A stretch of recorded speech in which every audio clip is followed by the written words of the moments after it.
Olá, meu amigo e minha amiga. Muito obrigado por você estar aqui no nosso Portal do José. Hoje para mais um encontro em meio a essa atmosfera que tomou conta de todos nós, em função daquilo que nós estamos vendo, que nós estamos acompanhando, acontecer no estado do Rio Grande do Sul, atingindo o povo gaúcho. Como em todas as tragédias, sociedades sempre fazem reflexões sobre as causas desses acontecimentos e o que se pode, o que se deve fazer para evitar que eles voltem a se repetir. Infelizmente, nesses momentos, sempre há uma emoção que toma conta das pessoas e que faz com que a racionalidade, às vezes, escape entre os dedos. E no Brasil hoje nós temos uma situação complicada adicional que a gente não tinha visto em outros acontecimentos parecidos no Brasil. Aliás, não teve nada parecido, né? Pelo menos no Rio Grande do Sul. Mas algumas situações podem ser comparadas sim. Como, por exemplo, o comportamento de uma parcela da sociedade brasileira em função disso que está acontecendo. No Brasil, em todas as tragédias, nós sempre tivemos mobilizações. Ninguém nunca levantou questão política para se prestar solidariedade ao povo. Simplesmente o povo se mobilizava no Brasil e tentava fazer alguma coisa.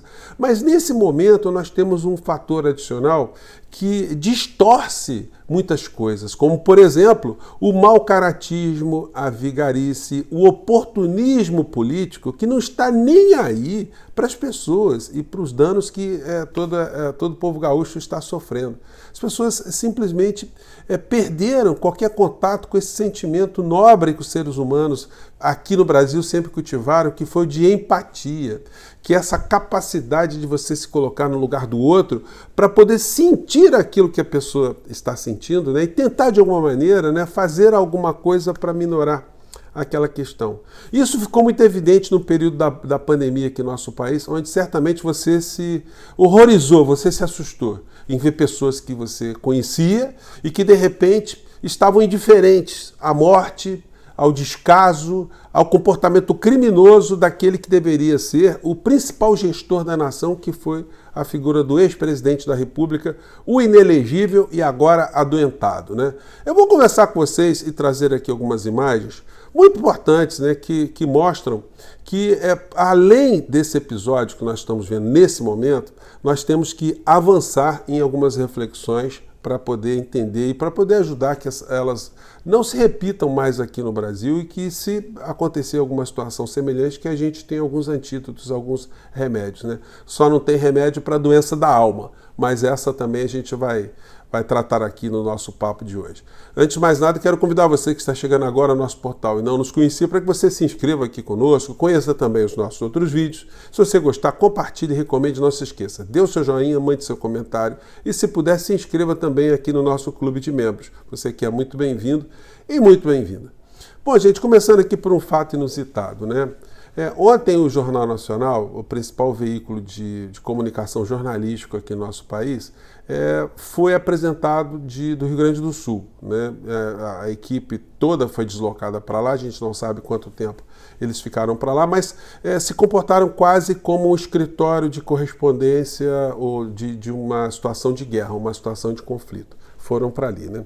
Isso é uma coisa positiva. Eu que sou muito crítico aos grandes veículos de comunicação, sou William Bonner, que é o diretor-geral de jornalismo ali do Jornal Nacional, enfim. Mas nesse ponto foi muito interessante, né? Eles fizeram aqui a abertura, se você não viu, vou colocar só um trechinho aqui, vamos lá. A partir de hoje, o desastre que os brasileiros viram se avolumando desde a semana passada no Rio Grande do Sul passa a ser apresentado pelo Jornal Nacional, aqui onde os fatos estão se desenrolando. Bom, isso é positivo. Porque, ao contrário trazer toda a atmosfera das coisas que estão acontecendo, porque isso, inegavelmente, acaba fazendo com que as pessoas reflitam. Por que é que essa situação aconteceu? Aquele drama comove você, aquele drama faz com que você cobre das pessoas que você tem algum contato no mundo da política a opinarem também, a se apresentarem também para o debate, para o enfrentamento dessa questão. Mas, infelizmente, o jornalismo, não só no Brasil como no mundo, eles tratam de algumas questões de forma muito superficial na medida que eles atuam sobre o problema. Olha, está acontecendo enchente, as pessoas estão morrendo, está acontecendo desabamento aqui, tá?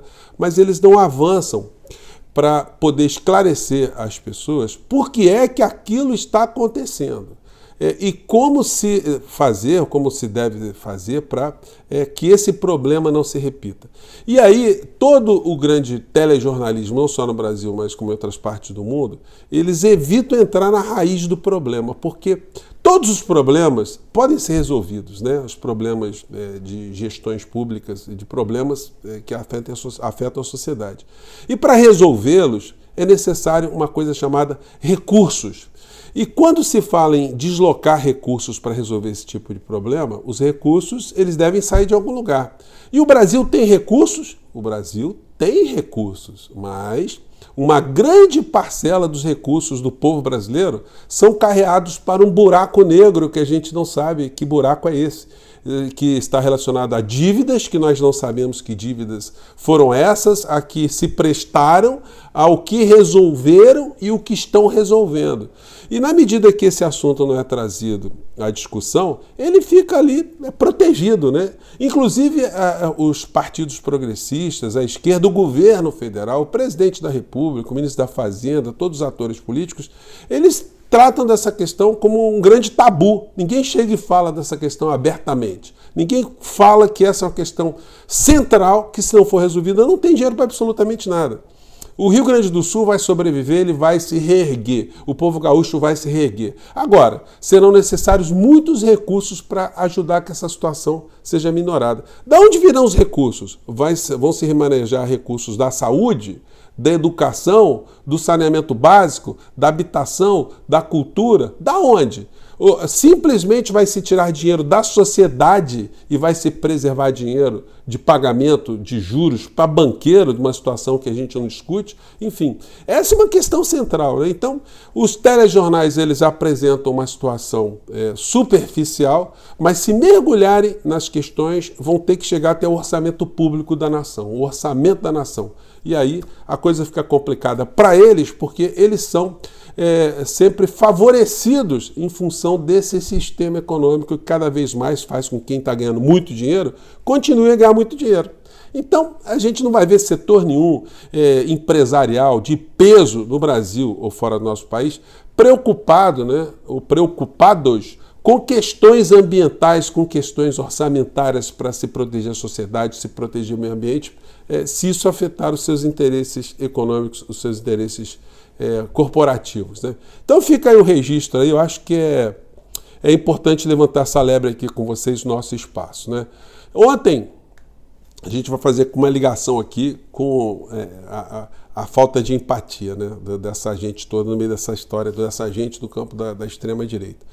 Bom, a matéria é: Bolsonaro é internado em São Paulo para tratar erisipela e obstrução intestinal. Comentei isso com vocês ontem, ele permanece internado ainda e eu recebi aqui milhares de comentários no portal do José, abordando as questões muito interessantes em relação a essa internação do Bolsonaro. Muitas pessoas especulando que ele está tentando fugir, desviar o foco, ele está preocupado com a polícia, outras pessoas desejando o pior para ele, outras pessoas desejando que ele se recupere. A grande maioria desejou que ele se recupere para que ele possa ser responsabilizado pelos crimes que ele cometeu contra o povo brasileiro. Mas se tiver um sofrimentozinho adicional no meio dessa história, ninguém está reclamando também não, né? Foi o que eu percebi aqui na maior parte dos comentários aqui do nosso portal do José. E a figura do inelegível, ele comanda aqui no Brasil, né, um grupo muito grande de pessoas que se alinham a ele numa série de comportamentos esses muitas vezes negacionistas. Mas por que negacionistas? Por que se nega uma coisa? Bom, quando você nega a existência de alguma coisa, de um acontecimento, evidentemente você está se negando a tratar do problema. Se ele não existe, então para que eu vou tratar? Então, se eles negam que existe um aquecimento global, então por que você vai ter políticas públicas para fazer alguma coisa que se conflite com interesses econômicos? Bom, isso aqui no Brasil ficou mais enfatizado com o bolsonarismo, como eu tenho sempre salientado com vocês aqui, né, que funciona como uma correia auxiliar de transmissão dos grandes interesses transnacionais, interesses financeiros aqui no nosso país, né? A gente teve a figura do senhor Olavo de Carvalho, que falava coisas como essa aqui, ó. Vamos lá. E trouxeram à luz a vigarice, toda a montagem de falsas provas articulada por climatologistas de renome internacional para dar uma sustentação, tradição científica, a essa coisa do aquecimento global, e não só aquecimento global, mas a teoria das causas humanas do aquecimento global. Então, ele dizendo aqui que isso tudo não existe, que isso tudo era vigarício, o aquecimento global não existe, e que isso tudo era coisa da esquerda, porque queria estabelecer no planeta um governo global, um governo sem nação, né? Essas coisas assim que essa gente acreditou, mas que a gente via na fala do ex-presidente da República, satanizando as pessoas que se dedicam ao estudo de questões relacionadas ao meio ambiente, porque ele no Brasil quis liberar geral para madeireira, para desmatamento, para garimpo. E ele no começo do governo dele, ele baixou um decreto para deixar que terras indígenas fossem invadidas por esses interesses, né? E já previa que ambientalistas iriam reclamar dessa situação. Na ocasião, ele disse o seguinte em relação a ambientalistas. Deixa eu mostrar aqui para vocês, vamos lá. Depende do parlamento. Vão sofrer pressões dos ambientalistas? Esse pessoal do meio ambiente, né? Se um dia eu puder, eu confino-os na Amazônia, já que eles gostam tanto do meio ambiente. E deixe de atrapalhar os amazônicos aqui de dentro das áreas urbanas. Então, gente, não tem a menor dúvida do comportamento dessa criatura, né? A que interesses eles estavam se prestando. O Dudu Bananinha publicou aqui a foto do papai dele internado, né? Que é uma coisa que eu comentei aqui com vocês, gente, é a falta de pudor absoluto, né? É quase a inversão da lei de Darwin, que previa que as espécies evoluem. No campo do bolsonarismo, a prova cabal que a espécie pode evoluir, pode andar para trás, né? Porque os filhos conseguem ser piores do que os pais. Como é que publica uma foto dessa aqui, né? Do pai com a perna de fora, enfim. E foi mais além, né? Colocou aqui, agora eles estão atrás da Madonna, né? Aqui atrás do show da Madonna, fazendo crítica, tanta coisa para criticar, e eles atrás da Madonna inventando mentiras. E sempre com um aspecto de sexualidade no meio dessa história. Disse ele aqui no post dele. Então quem é taxado de homofóbico é porque defende gay. Está tudo certo. E aí no show da Madonna, ele disse aqui, além de tudo, o público gay venerando Che Guevara, famoso assassino de gays. É uma coisa, não tem outro assunto não, cara, você não consegue se preocupar com pessoas de carne e osso, enfim, é a formação que ele recebeu em casa, né? Não é por outra razão. E aí é o seguinte, a cereja do bolo da canalice, aí ele coloca aqui uma postagem totalmente fora do contexto de hoje. Exceto por helicóptero enviado pelo Uruguai, Lula não tem articulação internacional para ajudar na calamidade do Rio Grande do Sul. A Argentina de Milei já ofereceu apoio. Puxa vida, que apoio, hein?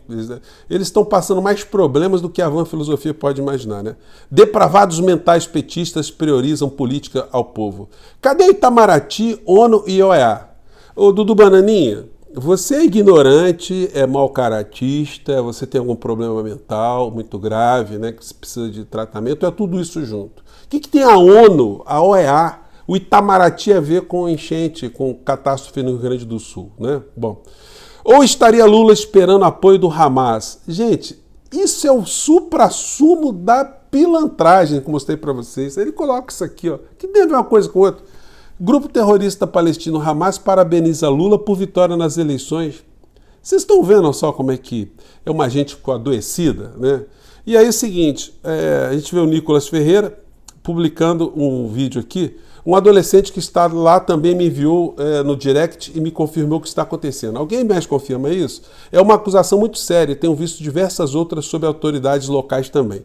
Então ele diz o seguinte, né? Olha, eu não sei se é verdade, tá? Mas eu estou publicando assim mesmo. Aí o que acontece? A mentira fica difundida, todo mundo é sequestrado por esse tipo de comportamento, depois a verdade aflora, mas aí não adianta, né? Aí ele diz, não, eu não disse mentira, apenas republiquei algo que estava rolando nas redes, né?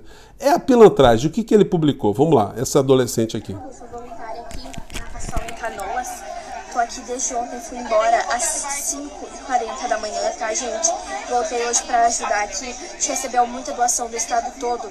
Só que seguinte, a mulher do prefeito de Canoas chegou aqui 4 horas da tarde, não botou a mão em nada pra ajudar, nada aqui dos voluntários. E ela barrou todo mundo que tava aqui pegando as coisas, a gente ajudando aqui, ó, entregar pro povo com fome, o povo saindo da água agora. Então o Nicolas publica. A gente ajudar. Senhor Nicolas, será que o senhor não consegue intuir que isso aí não deve ser uma coisa séria? Que a mulher do prefeito não pode chegar no meio de uma enchente e dizer que não é para distribuir comida para as pessoas, donativos. No entanto, ele fez isso. Mas por que ele fez isso? Aí eu fui dar uma investigada, né, descobri o seguinte, que o prefeito de Canoas, adivinha de qual partido ele é? Do PT. E a esposa casada com o prefeito do PT. Logo, tem tudo a ver, né? Ele não poderia perder a oportunidade de fazer uma fake news, uma mentira, ainda colocando uma adolescente, né, que é um crime, porque ele é uma situação absolutamente irregular, e ele espalha essa situação como sendo verdadeira. Então, gente, vocês vejam o que nós estamos passando, né? Nós vamos superar essa história, o Rio Grande do Sul vai superar essa história, serão necessários muitos recursos, e tomara que isso acenda algumas discussões sobre da onde virão esses recursos. Agora, as almas das pessoas de extrema direita que não estão nem aí para o que está acontecendo, estão mais a fim de arrumar confusão para quem está trabalhando nesse momento, enfim, são situações aí que vão gerar também outras reflexões. Gente, eu fico por aqui mais uma vez, mais tarde eu vou falar de coisas muito interessantes que dizem respeito a como pessoas no mundo estão lidando com essa história aqui no Brasil, né? Mais uma vez, muito obrigado também por vocês estarem aqui, estarem votando no nosso portal lá no IBEST, e vamos seguir em frente, tá bom? Um grande abraço, até lá. Tchau!